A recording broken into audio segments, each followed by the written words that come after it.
Untuk membantu pencatatan KTP elektronik, Dinas Kependudukan dan Pencatatan Sipil Kabupaten Polewali Mandar mendapatkan bantuan satu set alat perekam KTP elektronik.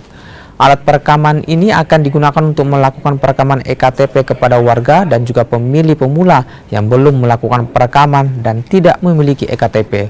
Data dari Disdukcapil Polman, masih ada sekitar 10.000 lebih pemilih pemula yang belum melakukan perekaman dan tidak memiliki EKTP. Data ini tersebar di 16 kecamatan di wilayah ini. Disdukcapil pun berupaya mengebut perekaman EKTP agar hak warga untuk memilih di pilkada nanti bisa disalurkan. Ya, untuk itu harus kita berikan dukungan, berikan fasilitas ya. Yang pertama, memang kami akui bahwa masih ada angka di atas 10.000 ya.